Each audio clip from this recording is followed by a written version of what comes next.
Hi guys, it's Blackie. Okay, today for Down and Dirty Woodscraft, we're going to do a little, it's not really a skill, but it's a little way of doing things. I had a very nice conversation with a young lady that's hiking the Pacific Coast Trail not long ago, and she was talking about how it's such a pain putting up a sil nylon tarp back into the stuff sack, how it just wants to slide all over itself. And so I wanted to share with you tips and tricks of what I found in my usage of one and how I use them. Now, I know if you've been following my channel a long time, you know that I was not always a fan of sil nylon, and I'm guilty of that. They don't hold up in the long run to me down here in my south because there's so many pine needles, pine straw, everything falling out of trees, etc. Even if you take care of them, you get a few years out of them. 5, 6, 7, and then they're going to get where you can't use them anymore. Whereas heavier tarps last longer like canvas, but they're a pain to tote. So let's just stay focused on the sil nylon. Now the one I'm going to be talking about today is my ONEWIND hex tarp that I recently got.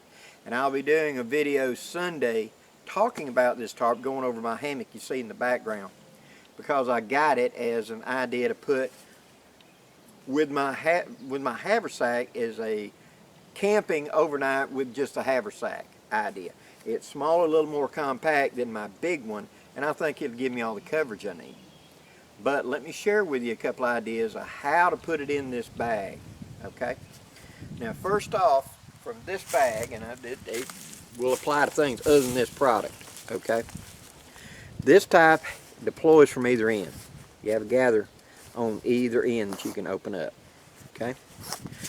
Now the way I put this in there, I know that due to the logo, on the bottom down here is all the cords, the tent stakes, and the ridge line right there. This end, on the other hand, is just the material folded up. Why I want to know that is when I go to set it up. If I'm in a heavy wind, and you know what I'm talking about, you pull it out and blah, it goes everywhere, it becomes a sheet. I want to know where that top is, and I want to know where my ropes are. Okay, so I ain't got to pull it all the way out. Since I know that the ropes are right here and the ridge line and all is right here, I can come out the bottom.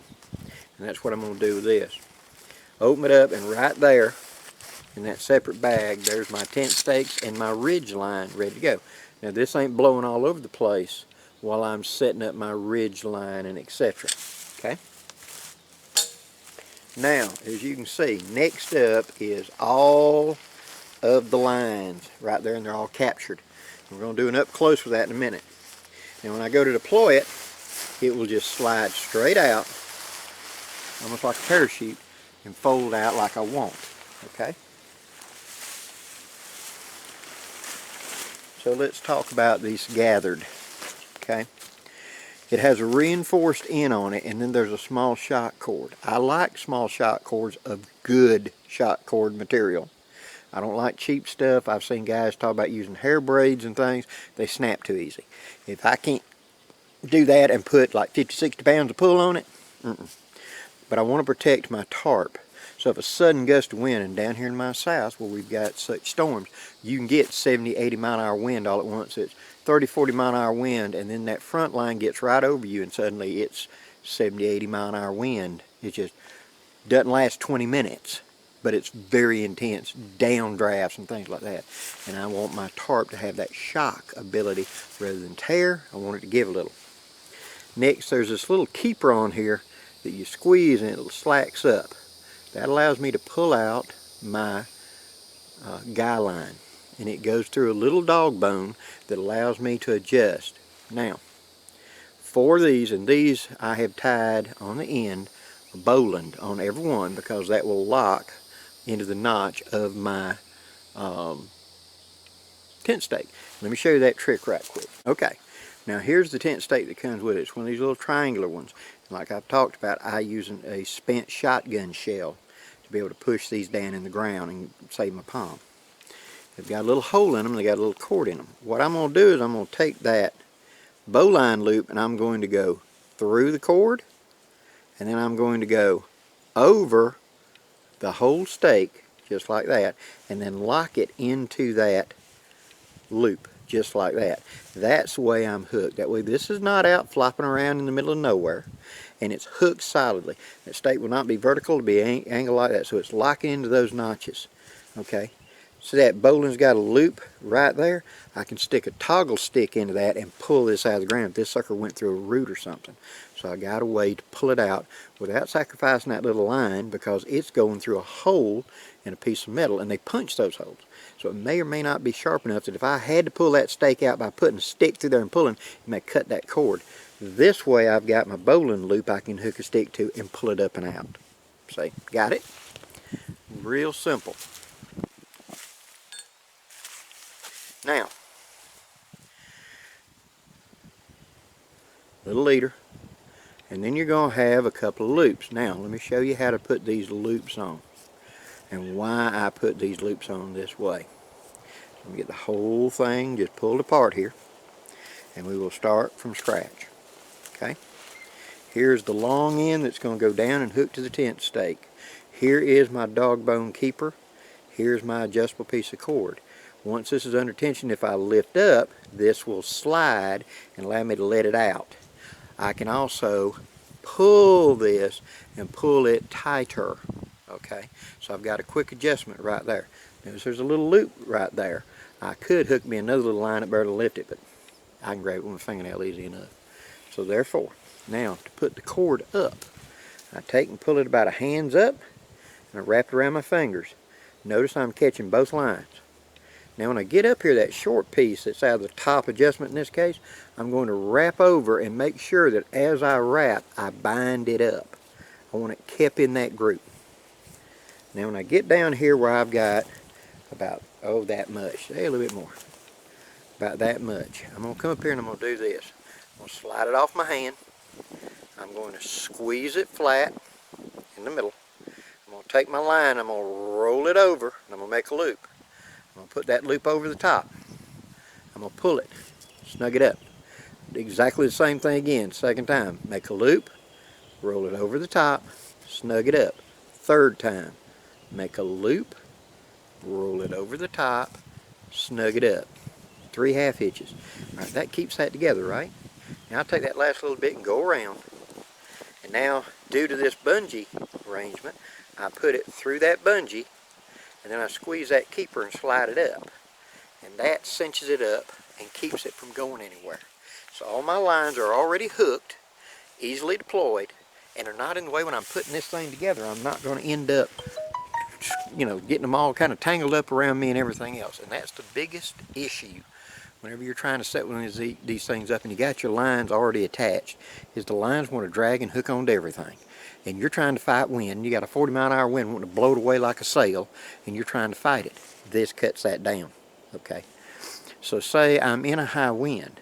I'm going to go and anchor one of my ground lines, and I'm going to go over here and anchor a second ground line. Remember, it comes out of the bag first. And then I'll pull it up and over the top, so I got 2 lines already hooked, holding it so the wind is blowing it over my hammock. Then I'll set it up. Okay? Now let me show you how we put it back in the bag.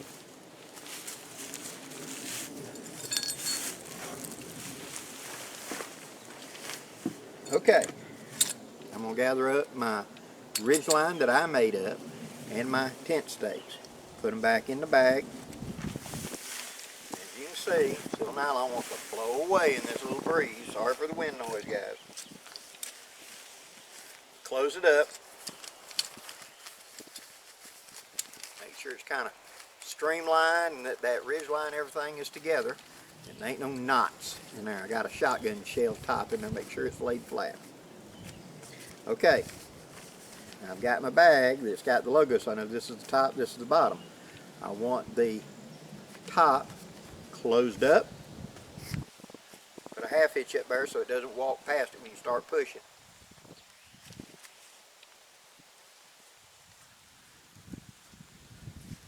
Now, from the bottom end, get our bag ready. We're going to grab one of those sets that's already got up.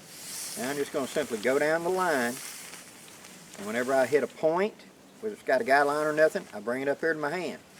I continue going. Now I get the next corner, bring it up here to my hand. Keep going down that line.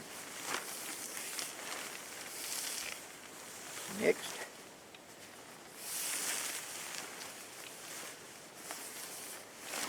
Next point. And finally, the last point. Okay, there's all the points and all my guy lines together. Now, I take this and I want to drape it over my legs or on the ground, and I'm going to squeeze out some air.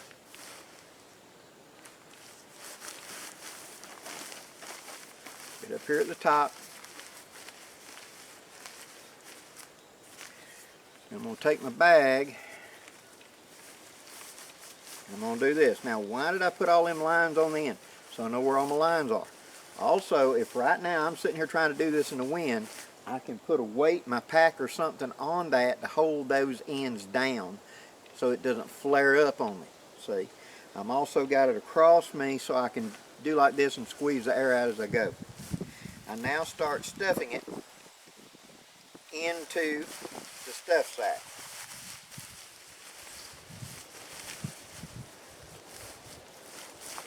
As you go along, rotate the bag around so you're stuffing it evenly. Now whenever I get down like this where I'm over halfway in, I say again, halfway in. Now I'm going to take my ridge line and my stakes, get them right, and I want all those stakes together, and I don't want them where they're going to punch a hole in anything. Remember, this is thin seal nylon, so I don't want to make a hole in my set, okay?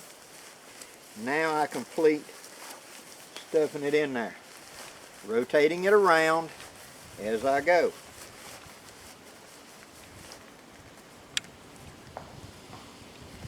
And then finally, I put the lines in right there.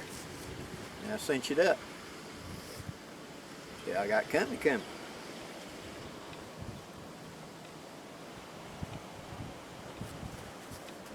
Alright, just like that. Now, where my top? Right there, I can feel it. I know it's right there. I know these are all my lines up here on this end. Where's the, all that's the cushy. Just by doing that, now when I go to tie that to my pack, I can tell how it's in the bag and how I can deploy it. See? Now you could squeeze a lot of air out of this and, you know, make this even more smaller and compact. But it really ain't going to be that big a deal. Now I'm thinking about attaching it to the back side of my Blackbird too. Remember I got a couple of loops down there? Turn it sideways and put two soft shackles. And that'll just hold it off my hip a little bit, but it's soft.